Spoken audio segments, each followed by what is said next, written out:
Hi friends, Malayalees കിച്ചണിലേക്ക് എല്ലാവർക്കും സ്വാഗതം. ഇന്ന് നമുക്ക് പഴുത്ത മാങ്ങ വെച്ചിട്ട് സ്ക്വാഷ് തയ്യാറാക്കാം. അതിന് വളരെ കുറച്ച് ഇൻഗ്രീഡിയൻസേ നമുക്ക് വേണ്ടൂ. ഞാനിവിടെ വലുപ്പമുള്ള ഒരു 4-5 മാങ്ങയോളം ഞാൻ എടുത്തിട്ടുണ്ട്. അതിന് ഞാനിവിടെ 1/4 കിലോ പഞ്ചസാര, പിന്നീട് 1 മുതൽ 1.5 കപ്പ് വരെ വെള്ളം, ഒരു നാരങ്ങ, ഇത്രയും എടുത്തിട്ടുണ്ട്. നമുക്ക് ആദ്യം ഈ പഞ്ചസാര പാനിയാക്കാനായിട്ട് എടുക്കാം. അതിന് ഞാനിവിടെ ഒരു തവ വെച്ചിട്ടുണ്ട്. അതിലേക്ക് പഞ്ചസാര ഇടാം. ഞാൻ ഓൾറെഡി ഇപ്പം ഗ്യാസ് ഓണാക്കി വെച്ചേക്കാണ്. അതിലേക്ക് നമുക്ക് ജസ്റ്റ് പഞ്ചസാര ഇട്ട് കൊടുക്കാം. അതിലേക്ക് 1 കപ്പ് വെള്ളം കൂടി ചേർത്ത് കൊടുക്കാം.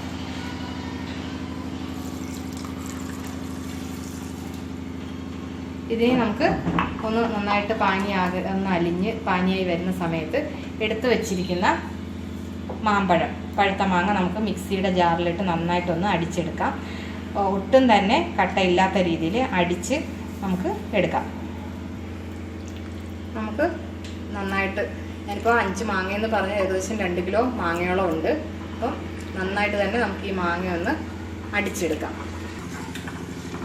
നമുക്ക് ആ ജ്യൂസ് ആക്കിയെടുക്കുന്ന മാംഗോയുടെ പൾപ്പ് എടുക്കുന്ന സമയത്ത് നമുക്ക് പഞ്ചസാര നന്നായിട്ട് പാനിയാക്കാം. അതിന് ഞാനിപ്പോൾ തീ കത്തിച്ച് പഞ്ചസാര ഇട്ടേക്കാണ്. അപ്പോൾ അത് നന്നായിട്ടൊന്ന് അലിഞ്ഞ് വരട്ടെ. അതിന് വേണ്ടിയിട്ട് നമുക്ക് വെയിറ്റ് ചെയ്യാം. അപ്പം പഞ്ചസാര പാനി നന്നായിട്ട് തിളക്കി വരുന്നുണ്ട്. അപ്പോൾ അതിലേക്ക് നമുക്ക് ഈ നാരങ്ങയുടെ ജ്യൂസ് ഒഴിച്ചു കൊടുക്കാം.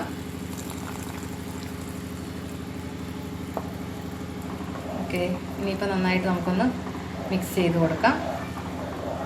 തീ ഒന്ന് ജസ്റ്റ് ഒന്ന് കുറച്ച് കൊടുക്കാം. ഇനി നമുക്ക് മാംഗോയുടെ ജ്യൂസ് അല്ലെങ്കിൽ പൾപ്പ് നമുക്കിതിലേക്ക് ചേർക്കേണ്ടതാണ്. നമുക്കിപ്പം തീ ഒന്ന് കുറച്ച് കൊടുക്കാം. അപ്പം നമുക്ക് പഞ്ചസാര പാനി ഏകദേശം റെഡി ആയിട്ടുണ്ട്. നല്ല ഒരു കുറുക്കിയ പരുവത്തിന്, നമുക്ക് ഒരു നൂൽ പാനി എന്നൊക്കെ പറയുന്ന ആ ഒരു പരുവത്തിനായിട്ടുണ്ട്. നമുക്കിനി ഇതിലേക്ക് അരച്ച് വെച്ചിരിക്കുന്ന മാംഗോയുടെ ജ്യൂസ് ചേർത്ത് കൊടുക്കാം. അപ്പം നന്നായിട്ട് അരച്ചെടുക്കുക. ഇതിന് നമുക്ക് ഒരു 15 മുതൽ 20 മിനിറ്റ് വരെ നന്നായിട്ട് മിക്സ് ചെയ്ത് എടുക്കണം. കാര്യം ഈ മാംഗോയുടെ പ്യൂരി അല്ലെങ്കിൽ പൾപ്പ് ഒന്ന് നന്നായിട്ട് ഈ പഞ്ചസാര പാനിയുമായിട്ട് യോജിച്ച് വരണം. അപ്പോൾ അതുവരെ നമുക്ക് നന്നായിട്ട് ഒന്ന് മിക്സ് ചെയ്തുകൊണ്ടിരിക്കാം. അതുവരെ നമുക്ക് വെയിറ്റ് ചെയ്യാം. ഇപ്പം നന്നായിട്ടൊന്ന് മിക്സ് ചെയ്ത് വന്നിട്ടുണ്ട്. പഞ്ചസാരയും നമ്മുടെ മാംഗോയുടെ ജ്യൂസും അല്ലെങ്കിൽ മാംഗോയുടെ പ്യൂരിയും കൂടി ഒന്ന് നന്നായി മിക്സ് ആയിട്ടുണ്ട്. ഇനിയിപ്പോൾ ജസ്റ്റ് ഇപ്പോൾ ഒരു 5 മിനിറ്റോളം നന്നായിട്ട് തിളയ്ക്കാൻ തുടങ്ങി. ഇനി നമുക്ക് ഇതൊന്ന് ജസ്റ്റ് ഒന്ന് കുറുകണം. അപ്പോൾ അതുവരെ ഒന്ന് വെയിറ്റ് ചെയ്ത് എന്ന് വെച്ച് കഴിഞ്ഞാൽ ഇതിൻ്റെ ഒരു 1/4 പോർഷൻ ഒന്ന് കുറഞ്ഞ് വരണം. എന്നിട്ട് നമുക്ക് ആറിയ ശേഷം ഒരു കുപ്പിയിൽ, ബോട്ടിലിൽ നിറച്ച് നമുക്ക് ഫ്രിഡ്ജിൽ വെക്കാവുന്നതാണ്. അപ്പോൾ എന്തായാലും നമുക്കൊരു 10 മിനിറ്റ് കൂടി നന്നായിട്ട് ഇതുപോലെ ഇളക്കി എടുക്കാം. ഇപ്പം നമ്മുടെ മാംഗോയുടെ ആ ഒരു ജ്യൂസും പഞ്ചസാരയും കൂടെ കടന്നിട്ട് കളർ ചേഞ്ച് ആയിട്ടുണ്ട്. ഏകദേശം 15-20 മിനിറ്റിനുള്ളിൽ എന്ന് പറഞ്ഞ് 15 മിനിറ്റോളം ആയിട്ടുണ്ട്. ഇനി നമുക്ക് തീ ഓഫ് ചെയ്യാം. അപ്പോൾ ആ ഒരു സ്ക്വാഷിൻ്റെ നല്ലൊരു കൺസിസ്റ്റൻസി ഒക്കെ ആയിട്ടുണ്ട്. അതുപോലെ തന്നെ നല്ല കളർ ചേഞ്ചും ആയിട്ടുണ്ട്. ഇനി നമുക്ക് ഇതിൻ്റെ തീ ഓഫ് ചെയ്യാം. ഇനി നമുക്ക് ആറിയതിന് ശേഷം കുപ്പി നമുക്ക് ആവശ്യത്തിനുള്ള കുപ്പിയിലാക്കി ഫ്രിഡ്ജിൽ വെക്കുക. ഇതിലേക്ക് ആവശ്യാനുസരണം വെള്ളം ചേർത്ത്, നിങ്ങൾ നോക്കുക മധുരം കറക്റ്റ് ആക്കിക്കൊണ്ട് നമുക്ക് വെള്ളം ചേർത്ത് യൂസ് ചെയ്യാവുന്നതാണ് ഗസ്റ്റ് വരുമ്പോഴും.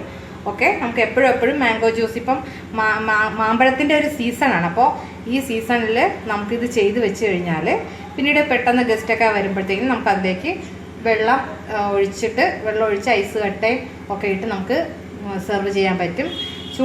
ഇപ്പം ഈ സമയത്ത് ചൂട് സമയം ഒക്കെയാണ്. അപ്പം എപ്പോഴും നമുക്ക് ജ്യൂസ് അടിക്കാനുള്ള പ്രയാസം കൊണ്ട് ഇതുപോലെ നമുക്കൊരു സ്ക്വാഷ് തയ്യാറാക്കി വെക്കുകയാണെങ്കിൽ തീർച്ചയായിട്ടും നമുക്കത് ദാഹം തോന്നുമ്പോഴും നല്ല തണുപ്പിച്ച് എടുത്ത് കുടിക്കാവുന്നതാണ്.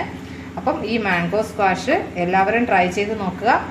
ഞാനിത് എന്തായാലും ആറിയതിന് ശേഷം നമുക്കൊരു കുപ്പിയിലേക്ക് മാറ്റാം. അപ്പം മാംഗോ നന്നായിട്ട് ഞാനത് നന്നായിട്ട് തണുത്തിട്ടുണ്ട്. ഇപ്പോൾ ഏകദേശം ഒരു 10 മണിക്കൂറെങ്കിലും കഴിഞ്ഞിട്ടുണ്ടാവും. അപ്പോൾ എന്തായാലും ഇതിനി നമുക്ക് ഒരു കുപ്പിയിൽ മാറ്റാം. അതിന് മുമ്പ് നമുക്കിതെങ്ങനെ ഒന്ന് യോജിപ്പിച്ചെടുക്കാമെന്ന് കൂടെ നോക്കാം. അപ്പോൾ ഇതുപോലെ സ്ക്വാഷ് നമ്മൾ തയ്യാറാക്കിയതിന് ശേഷം നമുക്ക് ഗ്ലാസ്സിലേക്ക് ഒഴിക്കുക. ഇതിനകത്തിപ്പം ഞാൻ പഞ്ചസാരയൊക്കെ ഓൾറെഡി ചേർത്തിട്ടുണ്ട്. അതുകൊണ്ട് തന്നെ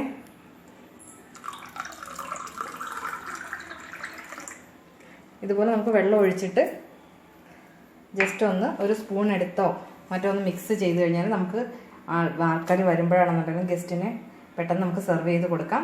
ഇനി നമുക്ക് ഈ ഇരിക്കുന്ന ബാക്കി ഒരു ഉണങ്ങിയ ഒരു കുപ്പിയിൽ ഇതുപോലെ ഒരു കുപ്പിയിലോ മറ്റോ ആക്കി നമുക്ക് സേവ് ചെയ്ത് ഫ്രിഡ്ജിൽ സൂക്ഷിക്കാവുന്നതാണ്. ഇപ്പം പഞ്ചസാര കുറച്ച് കൂടുതൽ ചേർക്കുകയാണെങ്കിൽ നിങ്ങൾക്കിത് കുറച്ച് കൂടുതൽ ദിവസം യൂസ് ചെയ്യാനും അതുപോലെ ടേസ്റ്റ് പിന്നെ ആ സമയത്ത് കൂടുതൽ പഞ്ചസാര ചേർക്കേണ്ടി വരത്തില്ല. ഇതിനകത്ത് ഞാൻ ഓൾറെഡി ഇത് നല്ല മധുരമുള്ള മാങ്ങയുമായിരുന്നു. പിന്നെ ഞാൻ കൂടുതൽ പഞ്ചസാരയും ചേർത്തിട്ടുണ്ട്. നല്ല മധുരമുണ്ട്. അതുകൊണ്ട് തന്നെ ഇതിൻ്റെ ഇപ്പം ഈ എടുത്ത ഒരു സ്പൂണിന് 1 ഗ്ലാസ് വെള്ളത്തിൽ നമുക്ക് നോർമലി എനിക്കിനി ഷുഗർ ചേർക്കേണ്ട. അപ്പോൾ ആ ഒരു അളവിലാണ് ഞാൻ എടുത്തിട്ടുള്ളത്. അപ്പോൾ ഇതെല്ലാവരും ട്രൈ ചെയ്ത് നോക്കണം.